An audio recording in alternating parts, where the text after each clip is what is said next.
Assalamualaikum warahmatullahi wabarakatuh. Dari kelas 9 bersama teman saya nama Lukmanul Hakim. Di sini akan menjelaskan mengenai penafsiran perjanjian.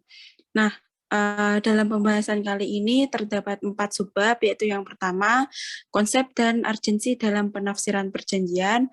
Yang kedua, pihak yang berwenang menafsirkan perjanjian. Yang ketiga, cara menafsirkan perjanjian. Yang keempat, contoh kasus perbedaan penafsiran perjanjian.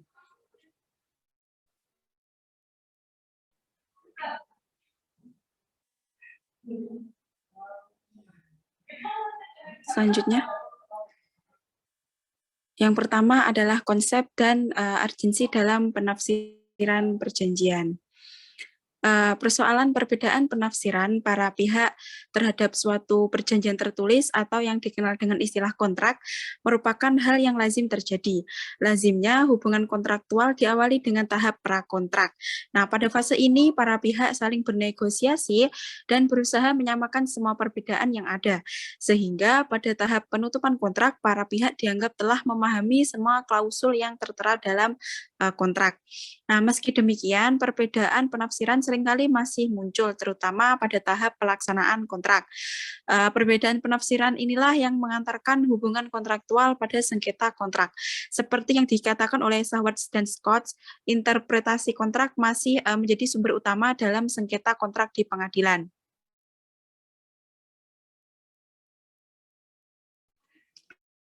Selanjutnya,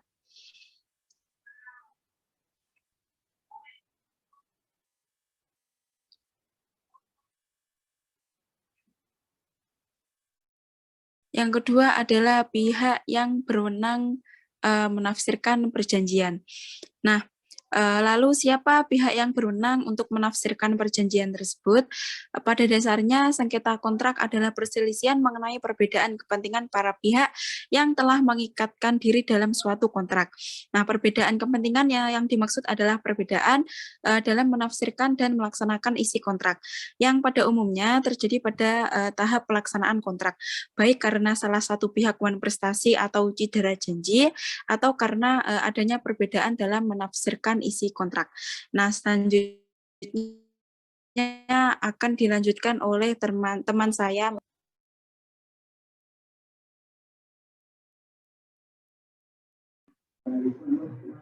Oke, terima kasih atas penjelasannya dari Mbak Mas Lianita tentang konsep dan urgensi dalam penafsiran perjanjian. Yang kedua, pihak yang berwenang menafsirkan perjanjian. Saya akan melanjutkan yang selanjutnya, yaitu tentang cara menafsirkan perjanjian. Nah, di sini ada cara menafsirkan perjanjian menurut Anggita Isti Intansari dalam bukunya yang dijelaskan bahwa yang pertama, jika kata-kata dalam suatu perjanjian jelas, para pihak dilarang melakukan penafsiran. Nah, kenapa dilarang? Nah, di sini sudah dijelaskan sebagaimana diatur dalam pasal 1342 dalam Kitab Undang-Undang Hukum Perdata, sehingga merujuk pada ketentuan tersebut, penafsiran tidak diperkenankan jika kata-kata suatu perjanjian telah jelas. Nah, hal ini yang dalam ilmu hukum kontrak disebut dengan asas sens clair atau doktrin kejelasan. Nah, patut diperhatikan yang dimaksud dengan kata-kata yang jelas adalah kata-kata yang tidak memberikan banyak peluang penafsiran makna. Mungkin seperti itu. Nah, yang kedua, yang B, jika kata-kata dalam perjanjian dapat diberikan sebagai macam penafsiran, nah, maka diberikan tafsir yang paling sesuai dengan kehendak para pihak. Nah, di sini sudah dijelaskan juga dalam pasal 1343 Kitab Undang-Undang Hukum Perdata. Nah, jika kata-kata suatu perjanjian dapat diberikan sebagai macam penafsiran, maka harus diselidiki maksud kedua belah pihak yang membuat perjanjian. Nah, maksudnya di sini perjanjian tersebut harus diberi tafsir yang paling sesuai dengan kehendak para pihak. Nah, meskipun artinya menyimpang dari kata-kata yang terdapat dalam perjanjian. Nah, misalnya dalam perjanjian jual beli beras. Nah, dikatakan bahwa di sini semua yang ada di dalam gudang, padahal sebenarnya yang dimaksud dari kalimat itu adalah semua beras yang ada di dalam gudang. Jadi jika ada barang lain di dalam gudang, seperti sepeda atau kursi, nah barang tersebut tidak termasuk dalam cakupan dari semua yang ada di dalam gudang. Nah, yang ketiga, jika sesuatu perjanjian memungkinkan untuk diberikan lebih dari satu penafsiran, maka yang dipilih adalah yang lebih memungkinkan untuk dilaksanakan. Nah, dalam pasal sudah dijelaskan dalam pasal 1344 KUH Perdata. Nah, di sini dijelaskan jika suatu janji dapat diberikan dua macam pengertian, maka harus dipilih pengertian yang memungkinkan janji itu dilaksanakan daripada pengertian yang tidak memungkinkan pelaksanaannya. Nah, maksudnya di sini dalam hal terdapat dua pengertian. Nah, maka yang harus dipilih adalah pengertian yang lebih memungkinkan pelaksanaan janji yang bersangkutan daripada yang tidak memungkinkan. Berarti perjanjian harus ditafsirkan sedekat mungkin dengan maksud para pihak, baik diukur dari kehendak para pihak maupun penerimaan masyarakat yang paling memungkinkan untuk pelaksanaan perjanjian tersebut. Yang selanjutnya, yang D, jika suatu perjanjian memungkinkan untuk diberikan lebih dari satu penafsiran, maka yang dipilih adalah yang paling selaras dengan sifat perjanjian. Nah, pada pasal 1345 KUH Perdata mengatur, jika kata-kata dapat diberikan dua macam pengertian, maka harus dipilih pengertian yang paling selaras atau sesuai dengan sifat perjanjian. Mungkin di sini dijelaskan, misalnya dalam perjanjian meminjam uang dengan bunga. Nah, bunga di sini dapat diartikan sebagai kembang dan dapat pula diartikan sebagai renten atau tambahan uang pembayaran bunga dari uang tersebut, tapi karena perjanjian ini adalah perjanjian pinjam meminjam uang, tidak mungkin kata bunga ini ditafsirkan sebagai kembang, tetapi harus ditafsirkan sebagai renten atau tambahan uang pembayaran. Nah, yang selanjutnya apa yang meragu-ragukan harus ditafsirkan menurut apa yang menjadi kebiasaan dalam negeri atau di tempat di mana perjanjian telah dibuat. Nah, di sini sudah diatur dalam pasal 1346 KUH Perdata. Misalnya, jika ada perjanjian jual beli makanan pokok yang berlokasi di Maluku, maka dapat dipastikan menurut kebiasaan tempatnya, makanan pokok yang dimaksud bukanlah beras, melainkan sagu.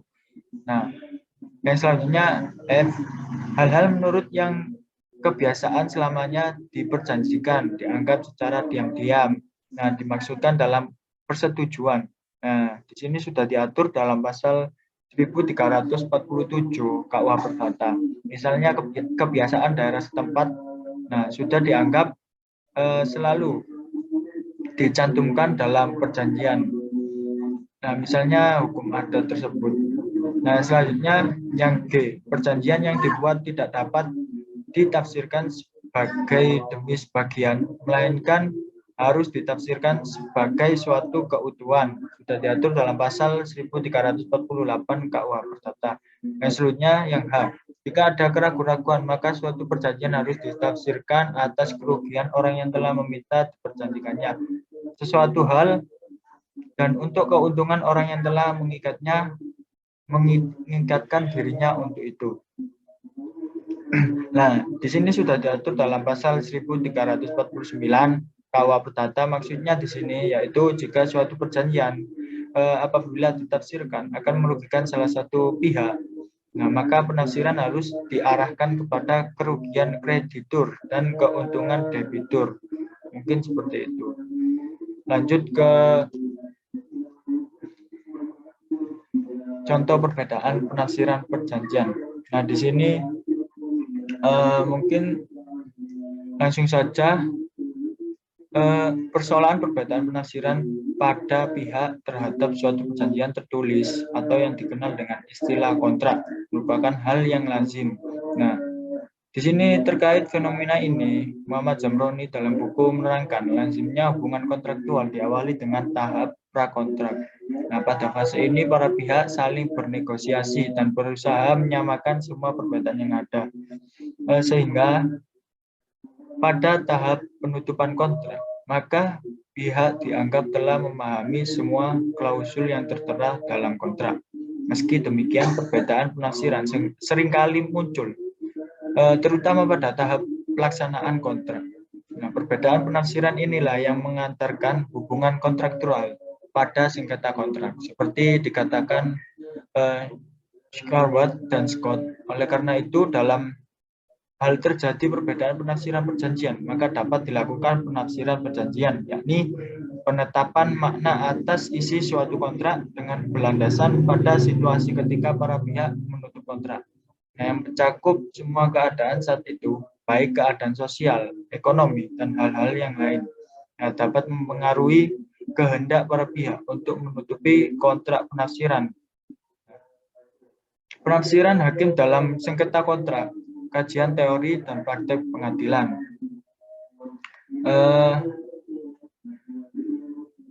Nah, dalam hal ini, pada dasarnya, M. Zamroni menerangkan isi kontrak merupakan serangkaian kata-kata yang bermakna umum sehingga diperlakukan penafsiran untuk memperjelas apa yang dimaksudkan pada para pihak tersebut. Penafsiran bahkan harus dilakukan jika muncul perbedaan penafsiran di antara pihak. Nah, mengutip pertanyaan Volmar, interpretasi perlu dilakukan mengingat pembuatan kontrak tidak mungkin dapat merumuskan pikiran-pikirannya secara sempurna. Nah, selain itu akan selalu muncul peristiwa-peristiwa baru yang tidak seluruhnya dapat dimasukkan dalam rumusan. Keadaan itulah yang mengharuskan dilakukan penafsiran. Selain itu, penafsiran diperlukan untuk mengatasi perubahan keadaan antara waktu penutupan kontrak dan waktu pelaksanaan kontrak.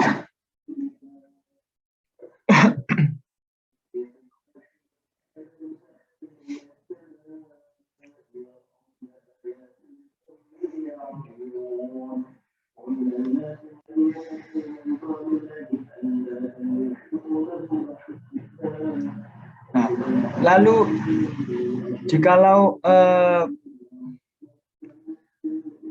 dalam hal terjadi sengketa kontrak, hakim diberikan kewenangan oleh undang-undang untuk mengadili.